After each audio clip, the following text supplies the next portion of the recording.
किसी भी स्वरूप से जुड़ गए, जो गायत्री गुरु और सविता से जुड़ गए, जो श्रेष्ठ साहित्य से जुड़ गए, जिसने आत्मा को प्रकाशित किया हो, वो लोगों के चेहरे पर मुस्कान आती है। क्यों? क्योंकि उनको जिंदगी के एक छोर, one end of life is birth, उन्हें जिंदगी का एक हिस्सा जन्म पता होता है और उन्हें जिंदगी का दूसरा हिस्सा मृत्यु पता होता है। जब हमारे जीवन में गुरु गायत्री, सूर्य की चेतना और आत्मिक शक्ति का जागरण होता है, युग निर्माण आत्मशक्ति से होगा।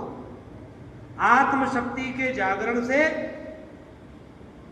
व्यक्ति का जागरण होगा और व्यक्ति के जागरण से राष्ट्र का जागरण होगा। राष्ट्र का जागरण is equal to, directly proportionate है, इज इक्वल टू, राष्ट्र जागरण इज इक्वल टू व्यक्ति जागरण। भाइयों, और गुरुदेव माता जी आपको हमको मिले, क्या हमारे आपके जीवन में कष्ट और दुख नहीं है? कौन इस संसार में ऐसा है जिसे दुख न हो, कष्ट न हो, परेशानी न हो? भाइयों, जिंदगी में दुख और कष्ट और परेशानी होती ही क्यों है? इसलिए होती है क्योंकि जीवन सुख और दुख से मिलकर बना। आप कल्पना कीजिए, सुख ही सुख हो आदमी को, कोई दुखी ना हो तो जीवन का आनंद चला जाए। इसलिए दिन और रात, काला और लाल डोरा, इसमें वायर में है निगेटिव और पॉजिटिव, अच्छाई और बुराई, ये सब साथ चलती है। तो जब हमारे जीवन में गुरुजी, माताजी और गायत्री माता आ गए तो भाइयों हम मुस्कुराने लग गए, आनंद होने लगा, जीवन में खुशियां आ गई। केवल खुशियां वस्तु, पदार्थ या सफलताओं से ही नहीं आती, कई बार जीवन में खुशियां असफलताओं से भी आती हैं। बोलो गायत्री माता की। इसलिए गुरुदेव माता जी और गायत्री माता आए, हम सब मुस्कुराने लगे। आज हमारे आपके जीवन में जो ये चैतन्यता है, हमारे आपके जीवन में जो ये स्फूर्णा है, हमारे आपके जीवन में जो जागृति है, हमारे आपके जीवन में जो मस्ती है, हमारे आपके जीवन में जो उल्लास है, हमारे आपके जीवन में हर पल आनंद ही आनंद बिखरा है। जिधर देखता हूँ उधर तुम ही तुम हो, तुम ही देवता हो, तुम ही देवता हो। जब दृष्टि गुरुदेव पर होती है तो सृष्टि अच्छी लगती है। जब दृष्टि गुरुदेव पर होती है तो सृष्टि अच्छी लगती है, और जब दृष्टि गुरुदेव पर न होकर सृष्टि पर होती है तब जिंदगी दुख से भर जाती है। क्योंकि इस जिंदगी में गंगा नदी के किनारे खड़े हो जाओ, कल कल बहता पानी है, तो कभी कभी मरी लाश भी बहते हुए आ जाती है। ये जिंदगी का हेतु है, क्योंकि हमारे पूर्वज ये कहते हैं उस लाश की सदगति गंगा में है। इसलिए हम गंगा के किनारे खड़े हैं तो कलकल धारा के साथ साथ किसी मरी लाश की कल्पना भी हमको लेकर चलना चाहिए। भाइयों और बहनों, हमारे जीवन में बहुतायत ऐसे क्षण आते, हम मुस्कुरा रहे, और गुरुदेव गायत्री माता के होने के बाद भी हमारे जीवन में कष्ट है या मुसीबत है या मानसिक, शारीरिक, आत्मिक, आर्थिक, नैतिक, बौद्धिक, चारित्रिक किसी भी लेवल पर कोई परेशानी है तो आप उसे परेशानी मत मानिए। वो हमारा आपका कोई प्रारब्ध है जो भगवान इसी जन्म में धोना चाहते हैं। भगवान पूरा धोकर हमको भेजना चाहते हैं। इसलिए कुंती माता की तरह आप भगवान से क्या कहें? भगवान मुझे दुख मिलते रहे। क्यों? क्योंकि उसमें मैं आप सबके पास, सबसे ज्यादा मैं उसमें आपके पास रहती हूं।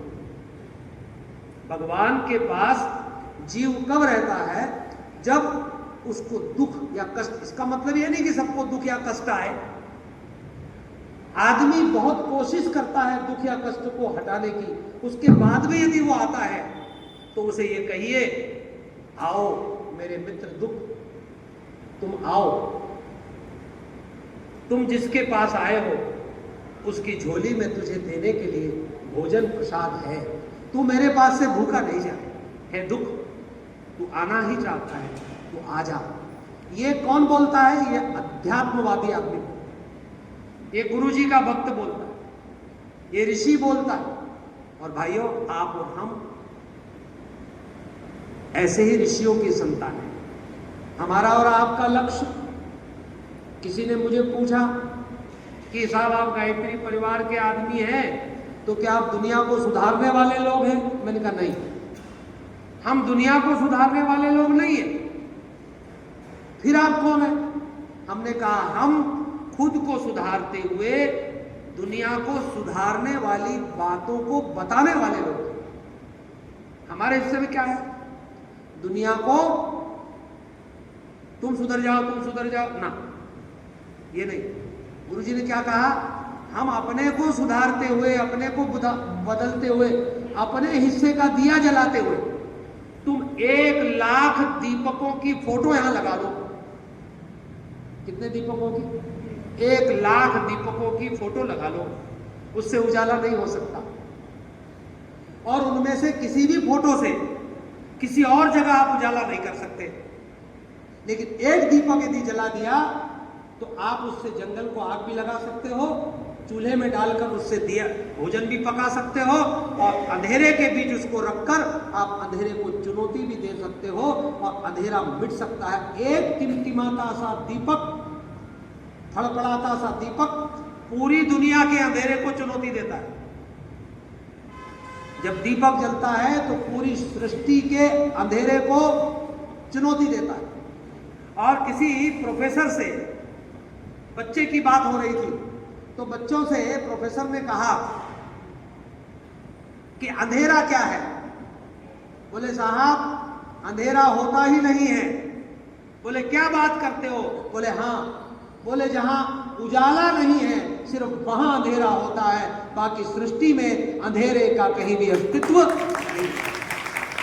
इसलिए भाइयों, गुरुजी ने आपको हमको क्या कहा?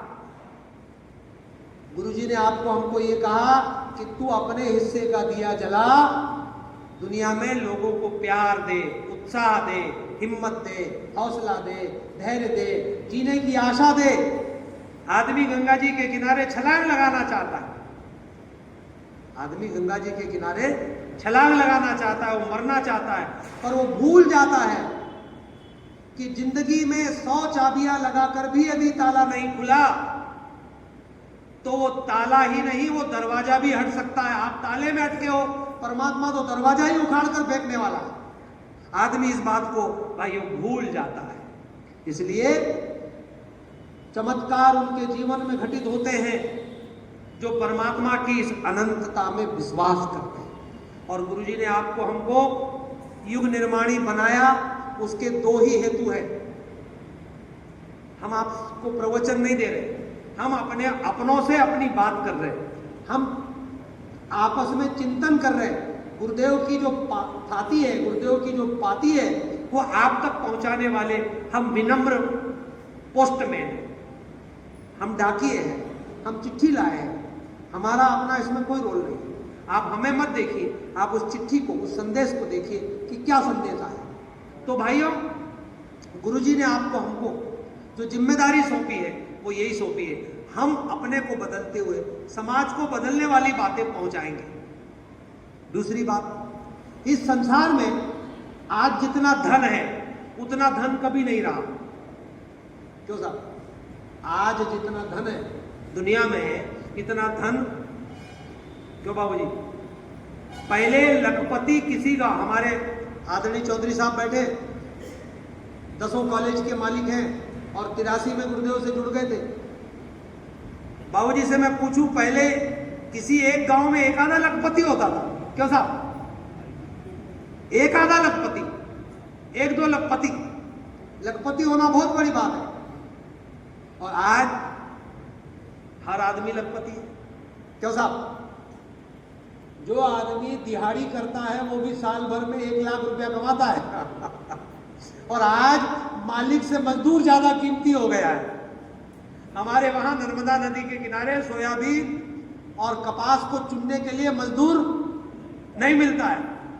पहले वो मजदूर मजदूरी लेता था, अब वो क्या करता है 10% आपकी फसल ले लेता है। कमाल हो गया भाई दुनिया में। अब हर आदमी क्या हो गया, क्यों बाबू जी, हर आदमी लखपति हो गया। 10,000 मजदूर महीने में 10,000 मिनिमम वेजेस हमारे यहाँ 9,000 से 10,000 से ऊपर है। उस हिसाब से 12 महीने के वो 1,20,000 कमाता है, तो लखपति तो मजदूर है। हर आदमी आज लखपति हो गया और करोड़पति और अरबपतियों की तो संख्या ही नहीं है, कितनी दुनिया में हो गई। तो पूरी पृथ्वी पर पहले से ज्यादा धन है कि नहीं, बोलो।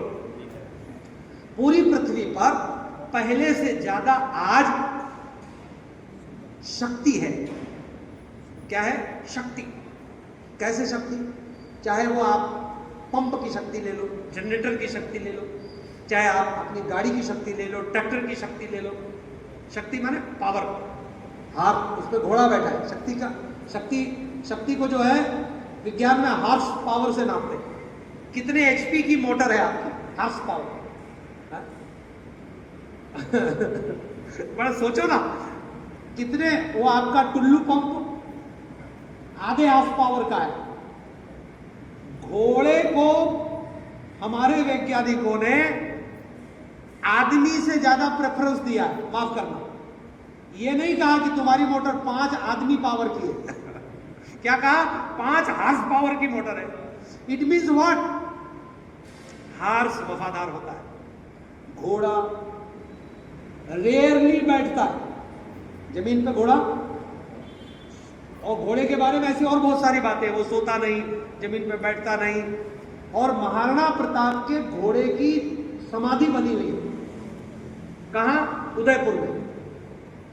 जो चेतक था, चेतक महाराणा प्रताप का घोड़ा, चेतक उनका घोड़ा ही नहीं था, उनका वफादार भी था।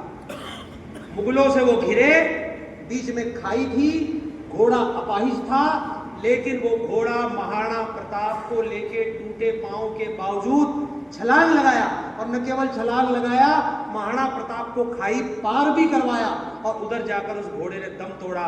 भाइयों, आज आदमी की समाधियां तो आपने देखी होगी, लेकिन उदयपुर, आप चित्तौड़ के उस क्षेत्र में जाना, आपको चेतक की भी समाधि मिलेगी। मैं चेतक की समाधि के ऊपर गया तो मैं वहां लेट गया। मैंने कहा, वाह रे चेतक, तूने इतिहास बना दिया। जब घोड़ा इतिहास बना सकता है तो आदमी को क्या परेशानी है। घोड़ा कभी भी आदमी पर नहीं बैठता। आपने देखा हो कभी कि घोड़ा आदमी पर बैठ गया हो? The power is horse power, not main power. पर घोड़े पर आदमी बैठता है, आदमी पर घोड़ा नहीं बैठता है। वैज्ञानिकों ने भले ही हार्स पावर नाप लिया हो, इसलिए आदमी, man is next to God. यदि आदमी कुछ हो सकता है तो भगवान हो सकता है। भाइयों, तो आपको, हमको भगवान ने ये जिम्मेदारी दी है। टूटते 2000 साल की गुलामी, मुगलों की गुलामी, डच, पुर्तगाल, फ्रांसीसी, अंग्रेज, कितने लोग हमारे देश में आए और ये लोग आए, हमको गुलाम बनाया, हमारी संस्कृति को छिन्न भिन्न किया, हमारी माँ बहनों को नोचा, हमारे मंदिरों को तोड़ा, हमारे रीति रिवाजों को छिन्न भिन्न किया, हमारे धार्मिक स्थलों को बर्बाद कर दिया। हमारे यहाँ वो जितना भी प्रदूषण फैला सकते थे सब फैलाया। 2000 साल की निगेटिविटी हावी हो गई हम पर और हम अपनी अच्छाई भूल गए, हम अपनी दिव्यता भूल गए। शेर का बच्चा गीदड़ों के झुंड में शामिल हो गया तो वो शेर पना भूल गया, उसके ऊपर गीदड़ पना हावी हो गया। 2000 साल की गुलामी में भाई और बहनों हम उस तरफ चले गए। तब भगवान धरती पर आते हैं और भगवान क्या कहते हैं? ऐ जिंदगी तू हंस तू मुस्कुरा। क्या कहते हैं माता जी? ऐ जिंदगी तू हंस तू मुस्कुरा। बहनों को मैं कह रहा हूं, सब बहनों को जाके कहना, रोना बंद करो। क्या कहना? रोना। आपका पति आपको शराब पीकर मारे, आपको गाली दे, डंडा उठा लो, खोपड़ी मत फोड़ो उसकी, पर डंडा दिखाओ। माफ करना, सब पुरुष भाइयों से मैं माफी चाहता हूं, मैं माफी चाहता हूं। जटायु ने देखा, जटायु आदमी नहीं था, आदमी तो नहीं था वो, फिर क्या था? देवता था, पक्षी बनकर आया। पर वो तो भाई पक्षी ना, अभी कोई देवता पक्षी बनकर आ जाए तो आप उसको देवता थोड़ी कहो, क्या कहोगे? पक्षी कहोगे। कोयल के रूप में आ जाए, कबूतर के रूप में आ जाए, तो भगवान तो किसी भी रूप में आ सकता है, और जितने रूप है वो सब भगवान के रूप है। Extension of God is the world. World क्या है? Extension of is God. तो बहनों के पास जाए, कुछ ना कर सके तो उसको एक बात तो सिखा सकती, तू रोना कम कर और डंडा उठा ले और पति का खोपड़ा मत फोड़ना, उसके सामने खड़ी हो जा, खबरदार मुझे हाथ लगाए, तुम मार नहीं सकते मुझे, इट इज नॉट लीगल, ये लीगल नहीं है अपनी पत्नी को मारना, और लीगल नहीं है पति को मारना, लीगल नहीं है किसी को सताना। No right, right to live, जीने का अधिकार सबको है। नहीं जम रही है कोई बात नहीं, तुम तुम्हारे हम हमारे, नहीं जमे तो क्या दिक्कत है, मरने के बाद तो तुम तुम्हारे हम हमारे हो ही जाए। तो बहनें बहनों में जाए और बहनों को बहनों से प्यार करना सिखाए। और आज बहन की दुश्मन बहन ही है, ध्यान रखना, बहू की दुश्मन सास ही है और सास की दुश्मन बहू है, वो बहनें ही हैं। बहनों में जाकर बहुत सारी बहनें दुखियारी, परेशान, कष्ट में पड़ी है, वो रो रही है इसलिए कि गरीब है। गरीब होना बुरा है, मेहनत करो तो आप कमाने लगोगे। वो रो सिर्फ इसलिए रही है कि मेरे पास गरीबी है। यदि हम उसको जीने की बात बता दें कि तू हिम्मत और हौसला रखे तो तू जी सकती है, खुश रह सकती है, प्रसन्न हो सकती है। आप हंसते हैं तो कोई पैसा देते हैं क्या? क्यों साहब आप हंस नहीं रहे? अरे साहब मेरे पास पैसे नहीं है तेरे के। हंसने का पैसे से क्या काम है? हंसी तो आदमी को आ सकती है। ये अध्यात्म में आप कहेंगे साहब आपकी भाषा तो पागलों वाली है, साधुओं वाली है, सन्यासियों वाली है, बाबाओं वाली है, कंदराओं में रहने वाली नहीं साहब। इस भाषा की आज जरूरत है समाज को। क्या जरूरत है? बहनें बहनों में जाए और उनको उत्साह दे, हिम्मत दे, हौसला दे, धैर्य दे। तो जटायु ले जा रहा है सीता माता को। जटायु ने सीता माता के लिए अपने प्राणों को दांव पे लगा दिया। जटायु मर गया कि जिंदा है? हे जटायु महाराज, हम आज आपको याद कर रहे हैं। ये नरेंद्र ठाकुर उत्तर जोन का समन्वयक और हरिशंकर रामशंकर पटेल जी यहाँ बैठे 150 लोगों के साथ, हे जटायु महाराज, हम आपकी चेतना को प्रणाम कर रहे हैं, नमन कर रहे हैं और आपसे प्रार्थना कर रहे हैं हमारे भीतर जटायु पना आ जाए, ताकि इस पृथ्वी पर कहीं भी किसी भी स्त्री का, चाहे बुर्के वाली स्त्री का भी क्यों न हो, यदि कहीं पृथ्वी पर उसका शोषण हो रहा हो तो हम जटायु बनकर खड़े हो जाए। हे जटायु महाराज, आप हमको इतना बल देना। भाइयों बहनों से गुरुजी इतना ही चाहते हैं, इतना ही चाहते हैं। तो ए जिंदगी, बोलो ए जिंदगी, तू हंस, तू मुस्कुरा। बहुत से भाई बोल नहीं रहे, बोलिए ए जिंदगी तू हंस, तू मुस्कुरा, तू रोना कम कर दे।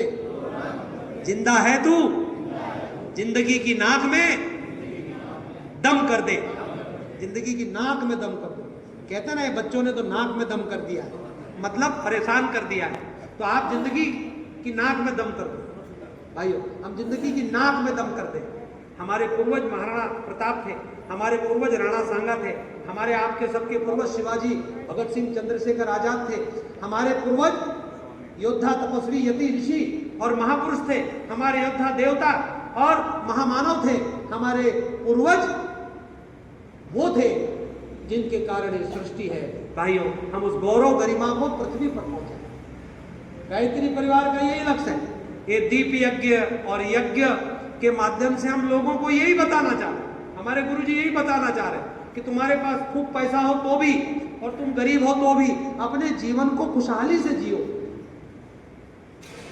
आप आनंदित रहो, आप प्रसन्न रहो, हमने जीवन में ऐसी अनगढ़ताएं, ऐसी बुराइयां, ऐसे दोष, ऐसे दुर्गुण, ऐसी कमियां, ऐसी कमजोरियां इकट्ठी कर रखी है जिसके कारण हम दुखी हैं। हम उनको छोड़ते ही खुशहाल हो जाएंगे भाई और बहनों। अच्छा, गुरुजी ने दूसरा क्या किया? हम में से किसी का बटुआ कभी चेक किया गुरुजी ने कि तेरे बटुए में कितना पैसा? क्या साहब, आपके घर जब गुरुजी आए थे रमाशंकर पटेल जी, तो गुरुजी ने आपका बटुआ चेक किया कि तेरे बटुए में कितना पैसा है? अच्छा, गुरुजी ने किसी का बटुआ चेक नहीं किया कि तुम्हारे पास पैसा है कि नहीं। गुरुजी ने कहा बेटा तू आ गया, बेटा तू आ गया। अच्छा, दूसरा, गुरुजी ने कभी आपका हमारा चरित्र टटोला कि मेरा चरित्र क्या है, मेरा चरित्र क्या है, या आपका चरित्र क्या है, इनका चरित्र क्या है? चरित्र आदमी का अपने साथ है, वो जाने, उसका चरित्र जाने। हमारे हिस्से में क्या आया? हमारे गुरुदेव ने जो किया वो आया। हमारे गुरुदेव ने किसी का चरित्र नहीं टटोला। अच्छा, हमारे गुरुदेव ने, मतलब आपके हमारे गुरुदेव ने किसी का मुंह सूंघा कि वो जैसे आया उसका मुंह सूंघा हो? तू बीड़ी पी के आया चल भाग, तू सिगरेट पी के आया चल तू भाग, तू दारू पी के आया चल तू भाग, तू मुर्गा खाता था तू भाग, तू व्यभिचार करता था तू भाग, तू सट्टा लगाता था तू भाग। हमारे मेरी तहसील में, कृपाल सिंह जी भाई साहब, मेरी तहसील में गुरुजी आए 1967 में, मेरे गांव से 4 किलोमीटर। मेरे गांव में गुरुजी ने चरण रखे और गुरुजी आए 1967 में, तो वहां पर एक बाबूजी जो अभी 100 साल के होके मरे हैं, और 100 साल के ऐसे उनका चेहरा खिला हुआ सूरज की तरह तेजस्वी और मुस्कुराते हुए वो मरे, मरे नहीं, दिवंगत हुए, दिव्य गति को प्राप्त हुए। वो आदमी सट्टे का नंबर लेने गुरुजी के पास गया था। क्या लेने गया था? सट्टे का नंबर। वो क्या बोले कि बाबा आए हैं, बाबा के पास जाएंगे और वो आशीर्वाद का हाथ उठाएंगे तो पंजा लगा देंगे, यदि उंगली बताएंगे तो इक्का लगा देंगे। क्या पता कि इक्का होता है कि नहीं, एक नंबर लगा देंगे, है ना, और यदि ऐसे हाथ जोड़ दिए तो 24 लगा देंगे। आप सोचो। और वो फिर क्या बोलते हैं, मैंने गुरुजी का नाम लेके लगा दिया और मेरा खुल गया, लेकिन उसके बाद मैंने कभी नहीं लगाया। रोने लगा मैं कि गुरुदेव मैं आपके पास आया था, हे मेरे प्रभु मुझे अपना लीजिए। और भाइयों, उनके बच्चे नहीं होते थे, उनके 4 बच्चे हैं और उनका एक बेटा किरण दसूंदी। जब भी मैं मध्य प्रदेश में उधर जाता हूं, मेरे साथ वो संगीत का टोली में रहता है। बड़ा गजब का गायक, बहुत गजब का पेंटर, बहुत गजब का कलाकार। और उस बच्चे की जो नौकरी लगी वो वहां लगी जहां पर शराब की फैक्ट्री होती है। वहां क्या बोलते हैं उसको, डिस्लरी? नहीं, डिस्लरी, जहां पर शराब बनती है, उसकी नौकरी वहां लगी। बोले गुरुजी मेरी तो नौकरी यहां लग गई है, अब परिवार भी है, और मैं शराब का तो गायत्री परिवार, शराब मत पियो भाई, नहीं पीना चाहिए, है? शराब नहीं पीना चाहिए, लेकिन मैं रोज एक बॉटल पीता हूं। हमारे सब भाई देख रहे हैं मेरे को, ये ठाकुर साहब बड़ी उल्टी उल्टी बातें करते हैं। कौन सी पीता हूं? गायत्री माता की दी हुई भक्ति की बोतल पीता हूं। क्या पीता हूं?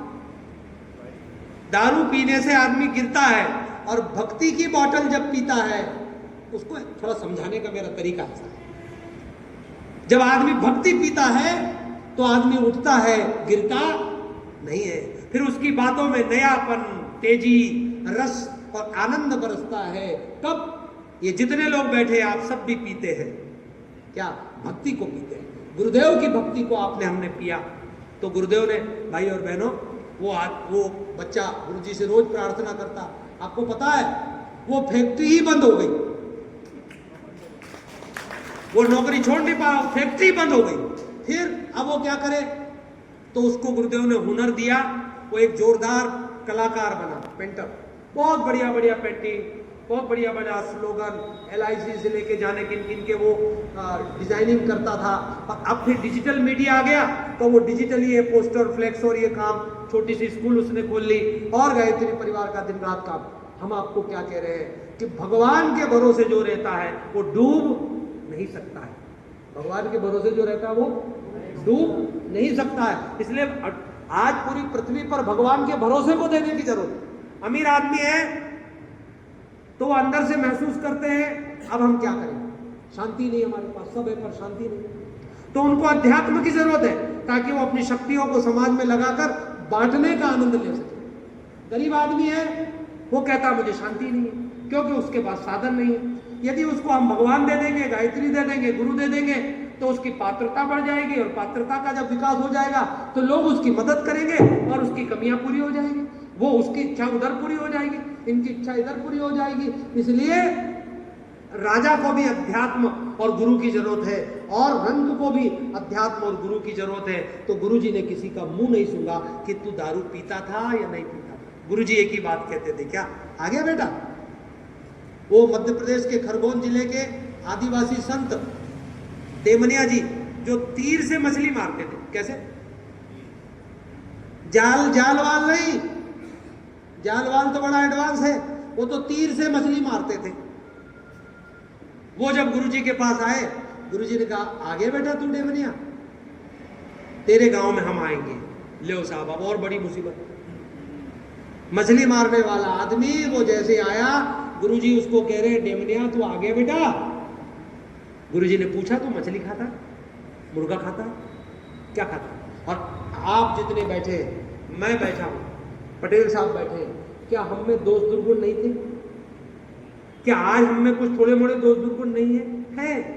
उसके बाद भी गुरुदेव ने हमको गले लगाया, प्यार दिया, और जब प्यार हमको मिलता है तो ये जो छोटी चीजें हैं वो अपने आप छूट जाती है, खत्म हो जाती है। हमको और आपको गुरुदेव ने इतना प्यार दिया, बड़े बड़े पियक्कड़ आदमियों ने छोड़ दी, बड़े बड़े खाने वाले आदमियों ने छोड़ दी खाना पीना, बड़े बड़ा नशा करने वाले लोगों ने अपने वृत्तियों को बदल दिया और वो देवता हो गए। गायत्री परिवार में सब ऋषि हैं और आज समाज इंतजार कर रहा है। मैंने पता लगाया कि सहारनपुर में 1557 गांव विभिन्न वेबसाइटों से पता चलता है कि सहारनपुर में 1557 गांव हैं, लेकिन जिला प्रशासन की वेबसाइट से गांवों का पता चला 887 कि सहारनपुर जिले में लगभग 900 गांव। चौधरी साहब कितने होंगे? 1500 गांव में तो मान के चल 1500 गांव हैं और यहां बैठे हैं हम लगभग 150 आदमी। माता जी की जन्म शताब्दी सामने आ रही है, वंदनीय माता जी की 2026 में जन्म शताब्दी है और हमने क्या नारा लगाया है? हमारा उत्तर प्रदेश, बोलिए हमारा उत्तर प्रदेश। आप बोल धीरे से, हमारा उत्तर प्रदेश। और आपको मुस्कुराना भी पड़ेगा क्योंकि हंसता हुआ आदमी हंसी बिखेर सकता है। मैं रोऊं और आपको कहूं हंसो तो आप हंसने वाले नहीं, मुझे हंसना भी पड़ेगा और हंसाना भी पड़ेगा। जब मैं कह रहा हूं हमारा उत्तर प्रदेश मुस्कुराए, मैं संपूर्ण युग निर्माण को गांव गांव तक पहुंचाने की बात कह रहा हूं। गायत्री और यज्ञ पहुंचेगी तो मुस्कुराएगा आदमी। तो भाइयों हम 1557 गांव मान रहे हैं और यहाँ बैठे लगभग 150 आदमी हैं। यदि 150 आदमी ये हैं तो भाइयों एक आदमी पे 11 गांव आते हैं, लगभग 10 में 11 मान। कितने गांव आते हैं? एक आदमी पे 11। यहां बैठा हर एक आदमी 11 गांव गोद ले ले। आप अकेले नहीं ले सकते हो तो 2-2, 3-3 आदमी मिलके ले लो। यदि आप कहते रहे साहब हमारे पूरे जिले में तो बहुत कार्य करता है, तो मैं मान लो 300 भाई बहन है। यदि 300 भाई बहन है तो एक आदमी पे 6 गांव आएंगे। 150 हो तो 11, यदि 300 हो तो 6 गांव आएंगे। पर मुझे ऐसा लगता है कि सहारनपुर जिले में 1000 कुंटल गेहूं आप शांतिपुर को भेजते हो तो 1000 कार्यकर्ता तो यहां होंगे। क्या साहब? कृपाल सिंह जी, भाई साहब, चौधरी साहब, सैनी जी, शर्मा जी, क्या कहते हो? 1000 कार्यकर्ता छोटे बड़े बहन भाई सब मिला के होंगे। मैं 600 ही मानता हूं। यदि उस हिसाब से देखा जाए तो एक आदमी पे 3 गांव आते हैं। आपके जिले के सब कार्यकर्ता भाई बहनों की लिस्ट बना लो और सबको 3-3 गांव बांट दो और उनको कहो 3 की बजाय 6 बांट दो और 6 एक के साथ 1 कर दो तो 2 हो गए, तो आप 6 गांव दे दो 2 आदमी को कि तुमको उस गांव में दीवार लेखन करवाना है, ऐसे सदवाक्य लगवाना है। मैं गया था पाहूपुर बाबूजी के गांव में, मास्टर जी के गांव में, तो वहाँ एक चौधरी परिवार में मैं रुका था, तो 4 भाई इकट्ठे थे वहाँ, 4 भाई इकट्ठे थे। हमने पूछा आप चारों इकट्ठे क्यों हो? बोले वो दीवार पर बहुत पहले एक वाक्य लिखा था, प्यार और सहकार से भरा पूरा परिवार धरती का स्वर्ग है। बस वो वाक्य हमको याद है। मास्टर जी ने गुरुदेव से जुड़ने के बाद जब गुरुदेव के पास आए, गुरुदेव की खाट पर बैठे, गुरुदेव ने आपको प्यार दुलार दिया, दीक्षा दी, तो मास्टर जी वास्तव में मास्टर जी हो गए। और उस गांव में आपके चौधरियों का गांव है, उस गांव के हर घर में तो भाइयों बंदूक है हर घर में जो है गाड़ी है, लेकिन कोई झगड़ा नहीं होता। नाम है चौधरी और आचरण है ब्राह्मणों जैसे, स्वभाव है बनियों जैसा, माने कोई झगड़ा नहीं, कोई झगड़ा नहीं, ज्ञान जैसा ऐसा पवित्र गांव। क्यों? क्योंकि इन्होंने घर घर में गायत्री का अनुष्ठान करवाया। घर घर में क्या कराया? गायत्री का अनुष्ठान। और दीवार पर जो वाक्य लिखा था उसने एक परिवार को बदल दिया।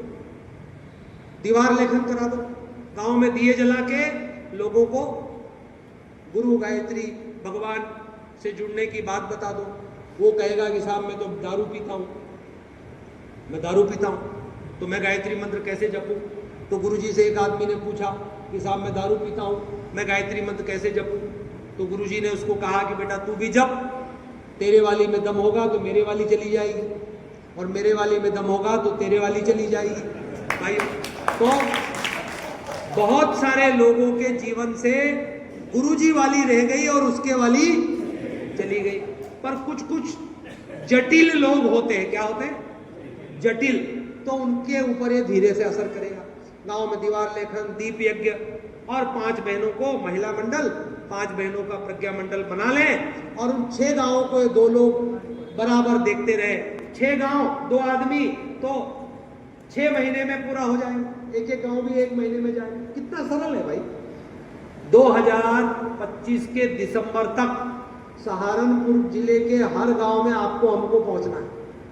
कोई गांव रहना नहीं चाहिए। माता जी की जन्म शताब्दी में कार्यक्रम में तुम आओगे, सेवा करोगे, सब करोगे, लेकिन ये काम पूरा कर लो, क्योंकि हमको आपको उत्तर प्रदेश के हर गांव में एक बार, वो नहीं सुने कोई बात नहीं, वो नहीं माने कोई बात नहीं, वो नहीं बदले कोई बात नहीं, हमारा आपका काम है वहां जाकर मुर्गे की तरह बांग लगाना। गुरुजी ने कहा मैं बड़ा मुर्गा हूं, मैं बांग लगा रहा हूं, तू छोटा मुर्गा हो जा। दादा गुरुदेव ने वहां से कहा तू कुकड़ू कू बोल, कुकड़ू कू। तो गुरुजी कहते मैंने बोला बेटा तू भी बोल, तेरी बात कोई नहीं सुने नहीं माने तो कोई बात नहीं, तू अपना काम कर। सूरज उगने वाला है, बदलो अपनी चाल, नया युग आने वाला है, हुई दिशाएं लाल, अंधेरा जाने वाला है। कल का हिंदुस्तान जमाना देखेगा, जागेगा इंसान जमाना। भाइयों ये बड़े काम की बजाय आप छोटे छोटे काम हाथ में लें और मिशन को गांव गांव तक पहुंचाइए। गायत्री साधना, गायत्री यज्ञ, और इसमें कंफ्यूजन दूर कर लो। अन्य गुरु को कोई मानने वाला हो उनको भी गले लगाओ, अन्य मंत्रों की कोई पूजा करता हो उनको भी गले लगाओ। गायत्री परिवार सनातन धर्म का हिस्सा है और सनातन धर्म में आगम निर्गम, आगम माने प्रवेश करके, निर्गम माने छोड़कर। गायत्री सनातन धर्म में वृत्ति और निवृत्ति, वृत्ति माने गृहस्थ में आ जाओ या गृहस्थ से मुक्त हो जाओ। सनातन धर्म में साकार या निराकार, तुम साकार को भज लो चाहे निराकार को भज लो, तुम गृहस्थ हो जाओ, वानप्रस्थी हो जाओ, सन्यासी हो जाओ, तुम किसी भी तरीके से। सनातन धर्म में जितनी विविधता है इतनी और कहीं पर भी विविधता आपको दिखाई। मतलब ये कि तुझे यदि शक्कर के लड्डू अच्छे पसंद है तो तू वो खा के जी, और तुम्हें यदि दलिया खाकर जीना है तो तुम उस तरह जियो, और तुम्हें भाजी पाला खाकर जीना हो तो तुम उस तरह जियो। सारी नदियां मिलकर जाकर समुद्र में मिल जाती है। भाइयों, ये यदि विविधता हमारी संस्कृति में है तो ये हमारी बड़ी पहचान है। हम किसी भी मार्ग से भगवान तक पहुंच सकते। मैं दलिया खाऊं और तुम लड्डू खाओ, नहीं, तुम तो बेकार आदमी हो क्योंकि तुम लड्डू खाते हो। लड्डू खाने वाला दलिया वाले को बोल रहा है ये तो बेकार उज्जड़ आदमी है, इसके खानदान ने लड्डू नहीं खाए, ये क्या लड्डू खाएगा। भाइयों, ये दोनों गलत हो रहे हैं। भैया तुम लड्डू खाओ, थैंक यू, और मैं दलिया खाऊं, थैंक यू। मेरी दलिया में लड्डू का स्वाद आने लगे और तेरे लड्डू में मेरी दलिया का स्वाद आने लगे। भाइयों, ये आनंद जब पहुंचता है तो आदमी आनंदित हो जाता है। गुरुदेव ये चाहते हैं, इसलिए आपसे हमारी प्रार्थना है कि आप ऐसी, बड़ा जबरदस्त जिला है सहारनपुर। हमारे भाई साहब ने कहा कि हमारे लोग, हमारे गायत्री परिवार